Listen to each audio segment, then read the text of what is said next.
shorten it a little bit. He says, I don't know if you guys have ever mentioned the fact when Van Halen's Women and Children first came out in 1980, the first pressings of the album had a black and white poster of David Lee Roth chained to a tree. And from what I understand, it was just in the first pressings of the record that they had the poster in it. I am not a David Lee Roth fan like that to hang that type of poster of David Lee Roth printed on my wall, LOL.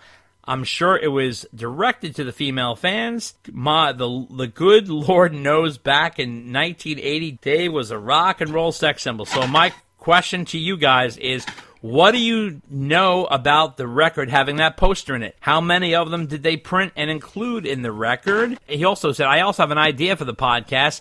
I think it would be a huge hit. Is it possible you guys could take a few calls during the podcast? And I think fans would love to contribute via calling in or whatever topic on that particular show. I think it would be a great addition to the show. Anthony Butrico. Well, Anthony, let me tell you about the Women and Children First poster. Yes, it was a black and white photo of Dave chained to a fence, not a tree. It was shot by the famous fashion photographer Helmut Newton, and Dave saw him at Studio 54, and he contacted him directly. Helmut kind of fell in love with Dave, and he shot him in his backyard by the Dog Pound. It was made available in the first pressings of the album, and then it was made available again in the reissues about 10 years ago in the 180-gram vinyl editions of Women and Children First. However, I want to note that the front and back cover of Women and Children First was shot by Norman Seeff. And what I consider the best picture of Van Halen ever, which is the back cover of Women and Children First, I think captures the spirit and energy of the band, and that's there for sure. Yeah, and in terms of doing the calls into the podcast, that really doesn't work because Dave and I tape at all different hours, and we're not like live on the air like a radio station. And the reason why we have the mailbag segment is for you guys to have a voice in the podcast or ask questions. Some of you have even taken to doing audio calls, and you can send me an audio message if you like, and you could always do that, and the email is ddunchainedpodcast@gmail.com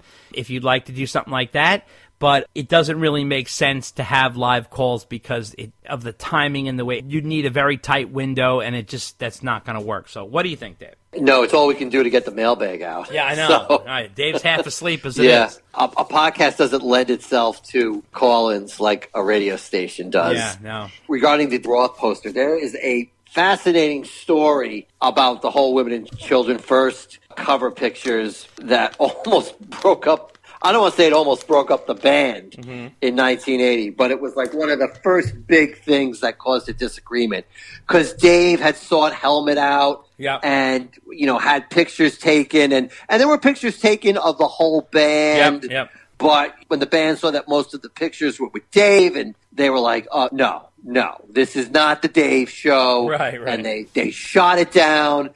And that's when they got Norman Seeff to take band pictures. And that's why his pictures are on the front and back album cover, because the rest of the band was just like incensed that Dave had this guy take pictures of mostly him. And they were like, no, it is not the David Lee Roth show. So please keep your ego in check. The band is Van Halen.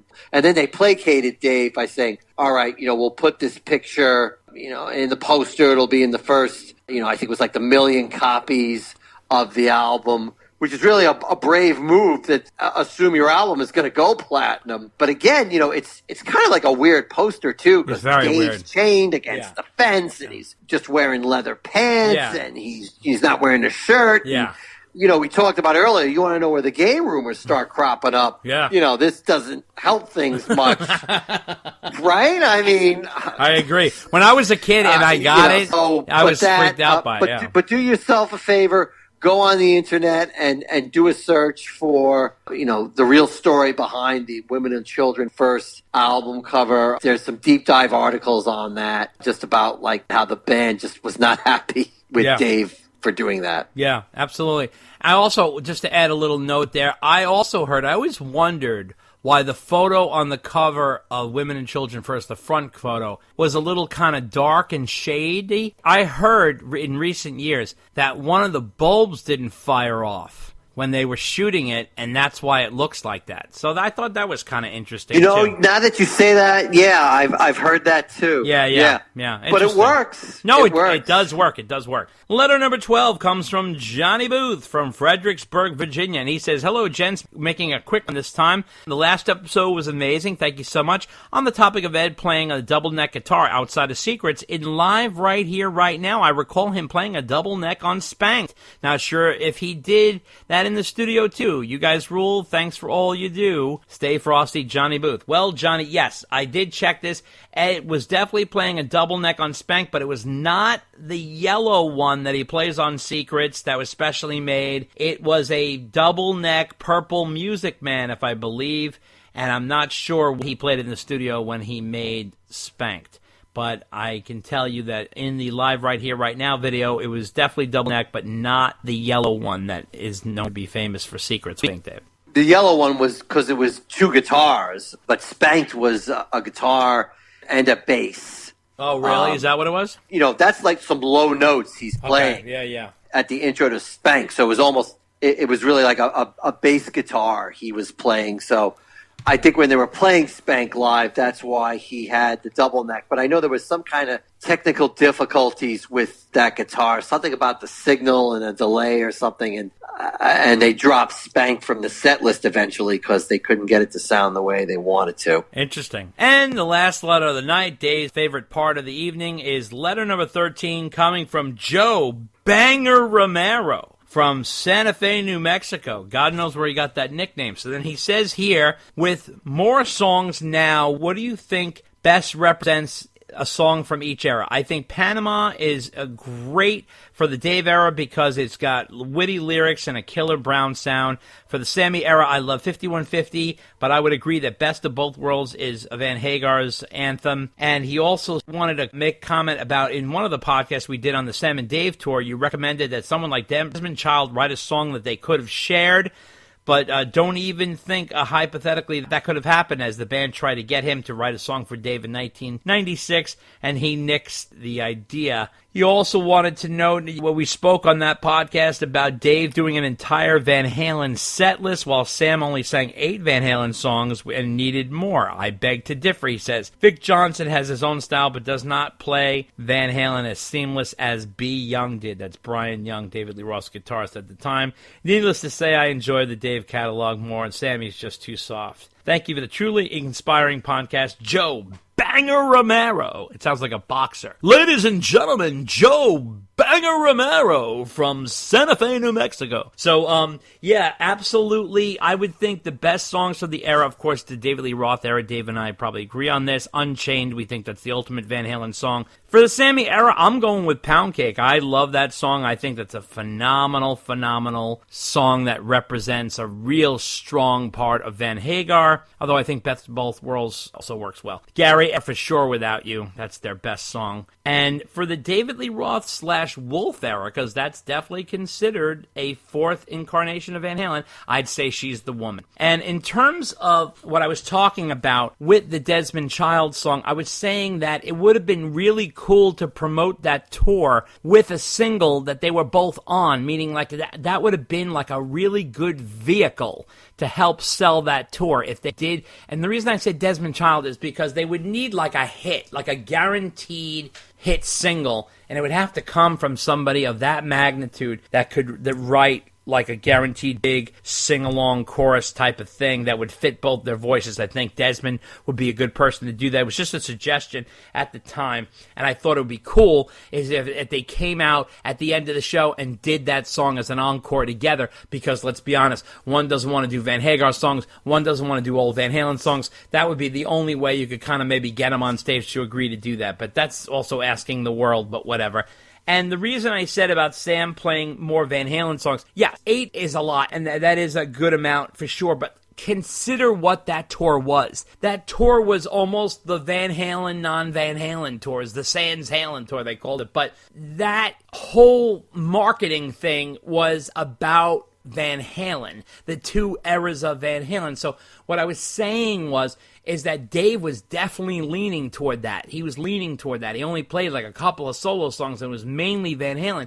And I thought Sammy should have played that card a little bit. There was a little extra fat in his set list that he could have easily filled with some Van Hagar songs instead of playing, some of these schlocky Sammy Hagar songs. Considering the fact that there was a very Van Halen hungry audience. Van Halen hadn't toured for years. For like 4 years from when that tour came out. So the crowd was hungry for Van Halen, and it made sense that's the way that whole show was sold, as a tete-a-tete between Dave and Sam. And that's all I had to say. Dave, what do you think? Let's start off with, what songs do you think best represent each era? Well, I think I agree with most of your selections, actually. Okay. So I go with Unchained from the David Lee Roth era. Yeah. Pound Cake is a good nomination, although, I don't know, Humans Being is also a really good one. True. So that's true. I could go with that. And then, of course, Without You from the Gary era. Right. You said She's the Woman, right? Yeah. So, I'm with you on that one. And then what was the next question? He's falling asleep, folks. The thing about the Desmond Child song or Sammy not playing more Van Halen song, all for the Dave and Sam. Oh, yeah. Well, the Desmond Child, it's like, listen, the band was never going to have an outside writer. Right. So that's not even, that was never going to happen. And as far as the Sammy thing, I mean, I think you and I have had this conversation before on air, so to speak, is that, Sam could have played more Van Halen songs when he was in the band. But you also have to remember at that time... No, we're talking about for the Sam and Dave tour. No, I know, I know. We're talking about the Sam and Dave tour. And Sam, but for that tour, at that time, that was the most Van Halen that Sam had ever put in his set list. That's true. That was a major push for him to do as much as he did. But you have to remember, Sam always considered himself a solo artist and an artist that was in Van Halen. Right. So he always said, well, I have these other songs that are worth people hearing. Should he have done more Van Halen songs? Yeah, he probably should have, because really... that's the whole point of the tour. Right? Yeah. I mean, Dave got the memo, but it felt like Sam got the memo, read the memo, said, all right, I'll add 3 or 4 more Van Halen songs in my set than I normally do. But, if you didn't know that or see Sam before, you're kind of like, all right, why is he doing some solo stuff? The whole point of this thing. But, with that tour, with those guys, getting them on the same page about anything was impossible. Yeah. So the fact that they came out and played each night and didn't kill each other was just a bonus. It was a miracle that tour even finished. Well, it didn't finish. It didn't finish. Yeah, that's true. You're right. Right? I mean, they were supposed to play in New York, and they didn't, because they were fighting like babies over who was going to be the closing act, for crying out loud. Right. I mean, come on. That's true. It's crazy. Well, that wraps up the mailbag segment. And we are on to our interview with Mitch Malloy and Pete motherfucking Thorn. It is coming up next. They talk about the Van Halen experience, this incredible concert they're going to do on October 9th in Florida. And this is all happening coming up soon. And they get into the weeds on the kind of set list they're going to do and how this all came about. It's also going to be for charity. They're going to be giving money to public school music education. Also, we talked to Pete about behind-the-scenes stories about working with Eddie Van Halen, being friends with Eddie Van Halen. He's got some really cool stories about things he did with Ed, working, and even just personal relationships behind the scenes. Pete's a very interesting guy, very cool character, excellent guitar player. Check him out on YouTube, Pete Thorn. That's Thorn. And Mitch also coming back for the third time, but coming in with some fresh stuff. So we got all kinds of cool stuff to listen to and talk about, and that's all coming up next. Take a listen. This is Lonnie Watley. He was a star under Rhodes at SDNY. Chuck trained me, worked closely with him. I can tell you, if he is preparing his wife for the hearing, she will be well prepped. She'll be ready to kill, and she will say absolutely anything she needs to in order to win. True or not? What is your relationship with them now? I need to know that. Have hooks in me? No, we don't. Sarah relayed to me what happened between you and Wendy, and my experience was similar. Brought close just to be expelled, like Sammy Hagar and Van Halen. Because in the end, the roads only really take care of the roads. Sounds a lot like the axle rods. Either way, let's go get him. Hello, loyal listeners. Wanted to let you know about our new Patreon.